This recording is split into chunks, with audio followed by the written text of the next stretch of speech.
Series क्या है इसको ज़रा समझ के लेते हैं। न्यूमेरिकल सीरीज़ मतलब यहाँ पे नंबर से रिलेटेड डील करना होता है। लाइक आप ये समझ के रखिए कि ये पूरा का पूरा क्या होगा, नंबर होगा। 574 पूरा पूरा क्या होगा, नंबर। अगर एग्जामिनर ने नंबर में चेंजेस करने के लिए बोला तो हम नंबर में चेंजेस करेंगे। अगर एग्जामिनर ने डिजिट में चेंजेस करने के लिए बोला तो हम डिजिट में चेंजेस करेंगे। फॉर एग्जांपल 574 का फर्स्ट डिजिट क्या होगा, that is 5, second digit that is 7, third digit that is 4। तो ये हमें अगर एग्जामिनर ने कहता है कि फर्स्ट डिजिट में चेंजेस करना है तो हम लोग फर्स्ट डिजिट में ही चेंजेस करेंगे। अगर एग्जामिनर ने बोला सेकंड डिजिट में चेंजेस करना है तो हम सेकंड डिजिट में चेंजेस करेंगे। अगर एग्जामिनर थर्ड में बोलता है थर्ड में चेंजेस करेंगे। अगर वो पूरे के पूरे नंबर में बोल रहा है तो हम पूरे पूरे नंबर में चेंजेस करेंगे। जैसे यहाँ पे जरा इसको देख लेते हैं, क्वेश्चन के अकॉर्डिंग चलेंगे। नंबर 1 क्वेश्चन, इफ़ मतलब कंडीशनल क्वेश्चन। इफ़ आ गया ना, समझ जाना कंडीशन अप्लाई करना है। कंडीशन क्या है, 1 is added to the last digit of each of the numbers. अगर हमने 1 ऐड किया, हर एक डिजिट के लास्ट वाले डिजिट में हर एक नंबर के 1 ऐड करते हैं। So how many number 10 form will be last digit be a perfect square. तो ऐसे कितने नंबर्स के लास्ट डिजिट परफेक्ट स्क्वायर होने चाहिए। और आगे बोला है 1 is also be a perfect square, और 1 हमारा क्या परफेक्ट स्क्वायर होना चाहिए। देखो अगर मैं 1 ऐड कर देता हूँ तो ये क्या बनेगा, 575, ये 659, ये 822, 946 और ये बनेगा 248। अब इसमें लास्ट डिजिट बोला है, देखो ध्यान देना, डिजिट और नंबर में चेंजेस करेगा एग्जामिनर, घुमाने की कोशिश करेगा। तो यहाँ बोला 10 form will the last digit be a perfect square. So last digit हमारा परफेक्ट स्क्वायर होना चाहिए। देखो 5 किसी का परफेक्ट स्क्वायर होता नहीं है, 9 परफेक्ट स्क्वायर होता है, ये 2 किसी का होता नहीं है, 6 किसी का होता नहीं है, 8 किसी का होता नहीं है। सो हमारा आंसर आएगा 1। So option A is correct हमारा होगा।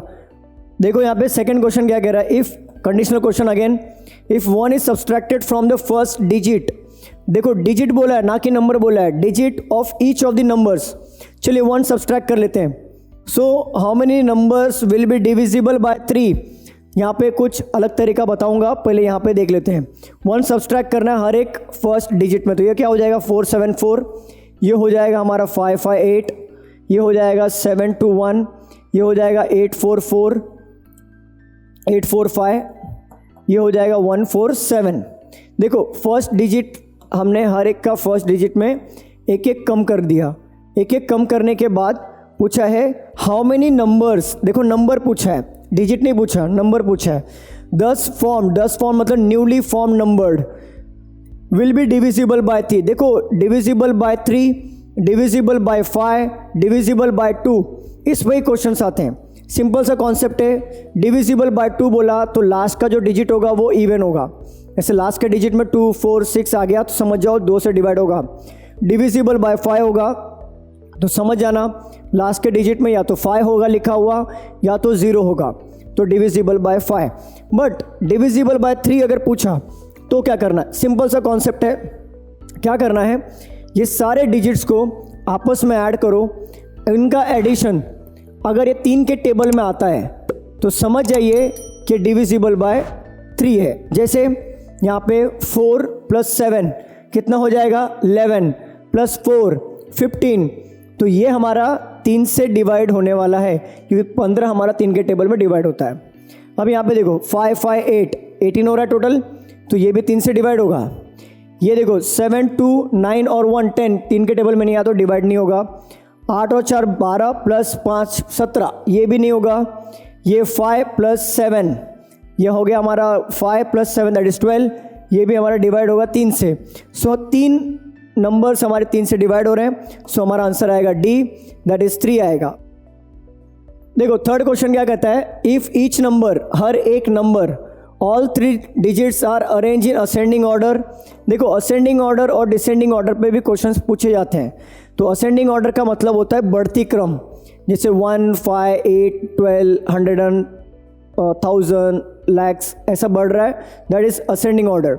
डिसेंडिंग ऑर्डर का मतलब होता है डिक्रीजिंग ऑर्डर में, लाइक 100, 50, 20, 10, 1, 2 ऐसा, समझ गए, 2, 1 ऐसा।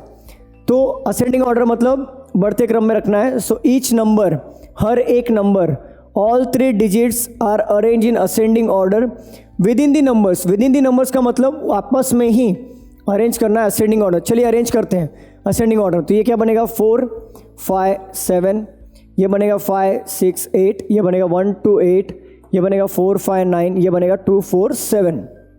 ये नंबर को हमने अरेंज कर लिया असेंडिंग ऑर्डर में विद इन द नंबर। सो पूछा गया क्वेश्चन में विच of the following will be the highest number. इसमें से हाईएस्ट नंबर देखिए कौन सा है, इसमें से हाईएस्ट नंबर है 568, करेक्ट। अब बट ऑप्शन में 568 नहीं आएगा, हमें ओरिजिनल नंबर पे टिक करना होता है, दैट इज 658। ध्यान रखना हमें ओरिजिनल नंबर पे ही टिक करना होता है, दैट इज 658। अब नेक्स्ट क्वेश्चन पे आते हैं हम लोग। नेक्स्ट क्वेश्चन को देखिए जरा। इफ ईच नंबर, हर एक नंबर फर्स्ट 2 digit are replace by their sum, start का 2 digit replace by their sum, मतलब क्या होता है, जैसे यहाँ पे देख लो 5 और 7 है तो ये 5 7 को प्लस करेंगे तो ये हो जाएगा 12 और 4 को हम एज इट इज़ रखेंगे। ये 6 और 5 यहाँ पे 11 और 8 एज इट इज़, ये 10 और ये 1 हो गया, ये 9 4 13 और ये 5 हो गया, और ये 6 और ये 7 हो गया। If each number the first 2 digit are replace by their sum then which number will be the largest number. अब इसमें से लार्जेस्ट नंबर ढूंढना है। सो लार्जेस्ट नंबर हमारा यहाँ पे यही होगा 135, बट इसका ओरिजिनल नंबर पे टिक करना है, that is 945। If each number position of the first and second digit are interchange, अगर पोजीशन हर एक नंबर का इंटरचेंज होता है, दैट इज सेकेंड और फर्स्ट डिजिट का इंटरचेंज हो रहा है, then which number will be the smallest. देखो फर्स्ट और सेकेंड डिजिट को इंटरचेंज करना है, तो फर्स्ट और सेकेंड डिजिट को इंटरचेंज करेंगे तो क्या बनेगा 754, ये बनेगा 568, ये बनेगा 281, ये 495 और ये बनेगा 427। क्वेश्चन क्या पूछा है इंटरचेंज करने के बाद, विच number will be the smallest number. इसमें से स्मॉलेस्ट नंबर क्या हो गया 281, बट इसका ओरिजिनल नंबर टिक करना है, दैट इज 821। तो ऑप्शन सी हमारा करेक्ट होगा। ये था हमारा न्यूमेरिकल को लेकर क्वेश्चंस हमारे। न्यूमेरिकल में हमने क्या क्या देखा, न्यूमेरिकल में हमने देखा असेंडिंग ऑर्डर, डिसेंडिंग ऑर्डर, ये सीखा हमने। फर्स्ट और सेकंड डिजिट इंटरचेंज हो रहा है, फर्स्ट और थर्ड भी इंटरचेंज होता है, ये देखा हमने। डिविजिबल का हमने रूल देखा, प्लस हमने नंबर में ये भी देखा कि अगर एग्जामिनर डिजिट में चेंजेस करने के लिए बोल रहा है तो हम डिजिट में चेंजेस कर रहे थे, अगर एग्जामिनर नंबर में चेंजेस करने के लिए बोल रहा था तो हमने नंबर में चेंजेस किया था। तो ये ऐसे रिलेटेड आपके क्वेश्चंस आते हैं आपके एग्जाम में नंबर को लेके। अब आते हैं डिजिट वाले क्वेश्चंस में। डिजिट वाले क्वेश्चंस में यहाँ पे सिंगल डिजिट्स आपको दिया हुआ रहेगा, तो यहाँ पर भी क्वेश्चन काफ़ी आसान होते हैं। अब देखो आपने जो सीखा है ना वही क्वेश्चन बार बार रिपीट होंगे हर एक टाइप में। जैसे कि पहला क्वेश्चन देखो यहाँ पे क्या है, how many 6 are there, following number series which is immediately preceded by. देखो हमने वही पढ़ा था, प्रीसीडेड बाय फॉलोड बाय, वही पढ़ा था हमने। सो इमीडिएटली प्रीसीडेड बाय व्हाट 1 और 5, 1/5, और इमीडिएटली फॉलोड बाय व्हाट 3/9। सो ऐसे कितने 5 6 हैं जो इसके आगे की तरफ 1 और 5 में से कोई एक होना चाहिए, या पीछे की तरफ 3 और 9 में से कोई एक होना चाहिए। चलिए ऐसे 5 ढूंढते हैं। देखो 6 है बट इसके पीछे 1 और 5 में से नहीं है तो ये कंसिडर नहीं करेंगे। ये 6 है, पीछे 5 है बट आगे 3 और 9 में से नहीं है तो ये कंसिडर नहीं होगा। यहाँ पर देखो 6 है बट पीछे 1 और 5 होना चाहिए था बट वो नहीं है तो ये कंसिडर नहीं करेंगे। यहाँ पे 6 है, पीछे 1 और 5 में से है और आगे 3 और 9 में से है तो ये एक हमारा मिल गया। आगे बढ़ते हैं, ये 6 से पीछे 1 और 5 में से, आगे 6 और 9 में से, ये भी हमारा कंसिडर कर लेंगे। आगे बढ़ते हैं, यहाँ पे देखो 1 और 5 में से 1 है बट आगे 3 और 9 में से कोई ओनली 5 दिया है तो ये कंसिडर नहीं होगा। और यहाँ पे बढ़ते हैं, 6 यहाँ पे दिया है, 1 और 5 में से 1 है और 3 और 9 में से ये भी दिया हुआ है, सो ये हमारा एक कंसिडर होगा। तो कितना मिला हमें, दैट इज़ 3 मिला। सो हमारा आंसर आएगा ऑप्शन डी 3। देखिए how many 3s are there, each of which is immediately preceded by its multiple, मतलब 3 का ही मल्टीपल होना चाहिए, and immediately followed by its multiple also, मतलब 3 का ही मल्टीपल होना चाहिए। चलिए 3 को ढूंढते हैं और 3 का मल्टीपल निकालेंगे। देखो 3 मिल गया बट पीछे मल्टीपल है बट आगे मल्टीपल नहीं है तो 3 कंसिडर नहीं किया जाएगा। यहाँ पे 3 पीछे कंसिडर नहीं करेंगे क्योंकि 3 का मल्टीपल नहीं है। देखो 1 मिला, 3 के पीछे भी 3 का मल्टीपल है, आगे भी 3 का मल्टीपल है। यहाँ पर 3 दिया है बट 3 का मल्टीपल नहीं है तो ये 3 कंसिडर नहीं होगा। यहाँ पर भी 3 दिया, 3 का मल्टीपल नहीं है तो ये भी कंसिडर नहीं करेंगे। और यहाँ पर 3 दिया है, पीछे मल्टीपल है बट आगे नहीं है तो ये कंसिडर हाफ कंसिडरेशन नहीं होगा। सो मिला है 1 तो हमारा आंसर आएगा 1। आई होप चीज़ें क्लियर हो रही होंगी। तो हमने यहाँ पे मिक्स सीरीज देखा, न्यूमेरिकल का एक ग्रुप नंबर का देखा और डिजिट का देखा। अब आते हैं अल्फ़ाबेटिकल सीरीज़ पे। देखो ये है हमारा अल्फ़ाबेटिकल सीरीज़। अल्फ़ाबेटिकल सीरीज़ जानने से पहले आपको ABCD का फॉर्मेट बहुत अच्छे से पता होना चाहिए। जैसे यहाँ पे मैं आपके हेल्प के लिए, एक रेफरेंस के लिए मैं साइड में लिख के देता हूँ ताकि आप रेफर अच्छे से कर पाओ। चलो देखो यहाँ पे,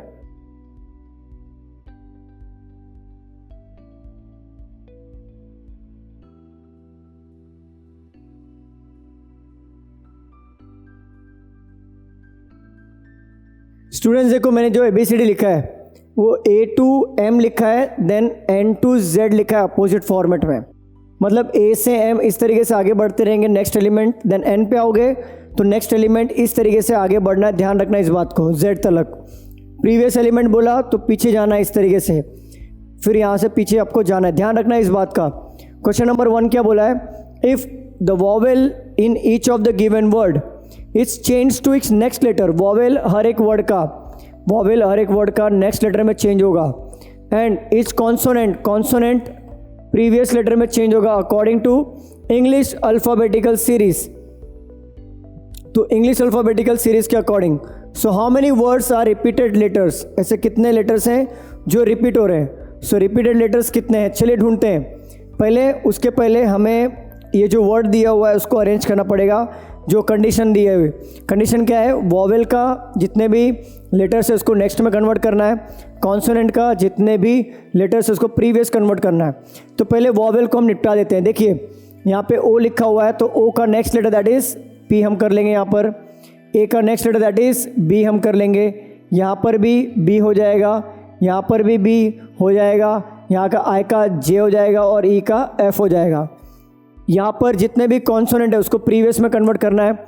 सो B का प्रीवियस दैट इज़ A होगा, Y का प्रीवियस देखो यहाँ पे देख लो, जिसको नहीं समझ में आ रहा, Y का प्रीवियस X हो जाएगा, C का प्रीवियस अगेन B होगा, T का प्रीवियस हमारा S हो जाएगा, R का प्रीवियस Q होगा और T का प्रीवियस अगेन हमारा S हो जाएगा, M का प्रीवियस L होगा, T का प्रीवियस अगेन S का प्रीवियस R होगा, T का प्रीवियस अगेन S, P का प्रीवियस दैट इज़ O होगा और N का प्रीवियस M होगा।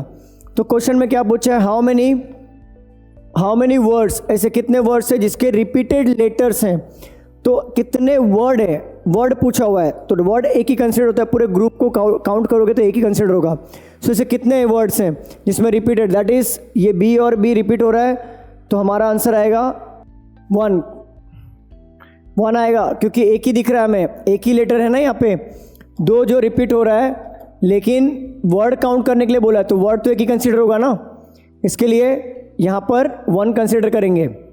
चलिए आगे बढ़ते हैं। हाउ मेनी लेटर्स, यहाँ पे सेकंड क्वेश्चन पे आते हैं। How many letters are there between the first letter, क्या बोला है क्वेश्चन में, first letter of the second word from the left मतलब ये इसका second word that is cat, यहाँ पे लिखा हुआ है, इसका first letter that is C, इसका फर्स्ट लेटर क्या होगा, C। हाउ मेनी लेटर्स, ऐसे कितने लेटर्स हैं there between the first letter of the second word from the left second word first letter that is C और first letter of the third word, first letter third word का, but कहाँ से, from the right. So from the right से third word कौन सा है, 1 2 3 mat, इसका first letter that is M। इनके बीच में कितने लेटर्स हैं according to English alphabetical series, English alphabetical series के अकॉर्डिंग, तो कितने लेटर्स हैं, चलिए ढूंढते हैं। C और M के बीच में कितने लेटर्स हैं, 1 2 3 4 5 6 7 8 9। सो C और M के बीच में टोटल 9 लेटर्स हैं। सो हमारा आंसर आएगा मोर देन 8। क्वेश्चन में बोला है इफ़ द वर्ड्स, अब हमें वर्ड में चेंजेस करने के लिए बोल सकता है examiner, if the words are arrange according to English dictionary, English dictionary का मतलब होता है ABCD के अकॉर्डिंग चेंज करना है। क्या, from the left to right मतलब क्या होता है, फ्रॉम ये साइड से, from the left to right. Then which of the following word is second from the left hand, so second from the left hand कौन सा वर्ड होगा। बात को समझना कि यहाँ पे बोला है इंग्लिश डिक्शनरी के according left to right arrange करना है हमें। सो second from the left hand क्या होगा, सो अकॉर्डिंग टू ये वर्ड के हमें पहले आएगा बॉय, क्योंकि according English alphabetical series B पहले आता है, सो बॉय वर्ड पहले आएगा, फिर उसके बाद सी आता है तो कैट वर्ड आएगा।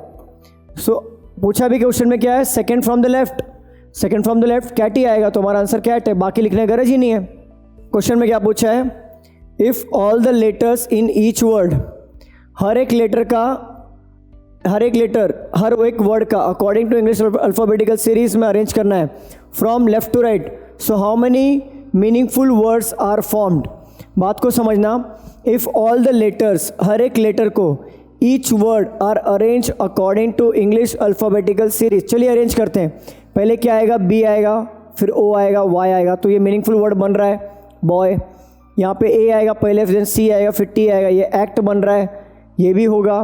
फिर यहाँ पे ए आएगा, देन आर आएगा, फिर टी आएगा, आर्ट भी हमारा बन रहा है, फिर ए आएगा, एम आएगा, टी आएगा, ये कोई मीनिंगफुल वर्ड नहीं है। यहाँ पे आई आएगा, देन एस आएगा, फिर टी आएगा, ये भी कोई मीनिंगफुल वर्ड नहीं है। ये ई आएगा, देन एन आएगा, फिर पी आएगा, ये भी कोई मीनिंगफुल वर्ड नहीं है। सो 3 मीनिंगफुल वर्ड्स बन रहे हैं, तो हमारा आंसर आएगा 3। नेक्स्ट क्वेश्चन क्या कह रहा है हमारा, if the first letter is interchange with the third letter, अगर फर्स्ट लेटर हमारा इंटरचेंज हो रहा है थर्ड लेटर से, so within the words, so how many words start with the vowel. देखो सिंपल सी बात है, हमें पता चल गया कि लास्ट वाला जो लेटर है फर्स्ट पे आ रहा है, सो लास्ट वाला जो वॉवेल लेटर होगा वो वॉवेल होगा, तो फर्स्ट पे आएगा तो वही तो वॉवेल से स्टार्ट होगा ना। सो यहाँ पे चलो अरेंज करके बता देता हूँ। यहाँ पे आएगा वाई ओ बी, क्या ये वॉवेल से स्टार्ट हो रहा है क्या, नहीं। यहाँ पे टी ए सी, तो ये भी वॉवेल से स्टार्ट हो रहा है क्या, नहीं। यहाँ पे टी ए आर, ये भी वॉवेल से स्टार्ट हो रहा है क्या, नहीं। यहाँ पे टी ए एम, ये भी वॉवेल से स्टार्ट नहीं हो रहा है। यहाँ पे टी आई एस, ये भी वॉवेल से स्टार्ट नहीं हो रहा है। यहाँ पे एन ई पी, ये भी वॉवेल से स्टार्ट नहीं हो रहा है, सो आंसर आएगा नन। चलिए आगे बढ़ते हैं। यहाँ पर हमने वर्ड के रिलेटेड भी क्वेश्चंस देख लिया, अभी आते हैं हम लोग नए टाइप पे इसके लेटर्स के रिलेटेड क्वेश्चंस पे। देखिए, how many letters are there, ऐसे कितने लेटर्स हैं, which is preceded by vowel and succeeded by means what, followed by, succeeded means followed by क्या, कॉन्सोनेंट। सो ऐसे कितने लेटर्स हैं जिसके पीछे वॉवेल हो, जिसके आगे कॉन्सोनेंट हो। इजीली रिकॉग्नाइज करने वाला चीज़ क्या है, दैट इज़ वॉवेल। चलिए वॉवेल पकड़ते हैं, देन लेटर, देन कॉन्सोनेंट ढूंढते हैं। देखो वॉवेल वॉवेल वॉवेल वॉवेल, यहाँ पे वॉवेल है, ई हमारा लेटर में कंसिडर होगा, ध्यान रखिए लेटर में सब आता है, वॉवेल कॉन्सोनेंट दोनों। सो ये कॉन्सोनेंट एक मिल गया ये, फिर वापस वॉवेल लेटर कॉन्सोनेंट, ये दूसरा पेयरिंग, फिर वॉवेल लेटर कॉन्सोनेंट तीसरा पेयरिंग, वॉवेल लेटर कॉन्सोनेंट चौथा पेयरिंग। अब आगे सॉल्व नहीं करना है, 4 मिल गया ना, ऑप्शन को तुरंत देखो, मोर देन 3, नहीं तो मालूम पड़ा टाइम पास कर रहे हो आगे जाके। सो मोर देन 3 यहाँ पे टिक करो और आगे बढ़ो। नेक्स्ट क्वेश्चन ये कह रहा है हमारा कि which of the following letter is 9th from the left of you, which of the following letter is 9th from the left of you, U के 9th लेफ्ट में कौन सा वाला लेटर है। चलिए चेक करते हैं, यू कहाँ पर है, हमने देखा यहाँ पर, और लेफ्ट किधर होता है, हमारा लेफ्ट एंड साइड में लेफ्ट होता है। आपका लेफ्ट हैंड किधर है, ये साइड, तो ये साइड में हमारा काउंट करना है, वो भी 9th लेटर। चलिए काउंट करते हैं, 1 2 3 4 5 6 7 8 9। सो हमारा ई आंसर आ रहा है, दैट इज ऑप्शन बी।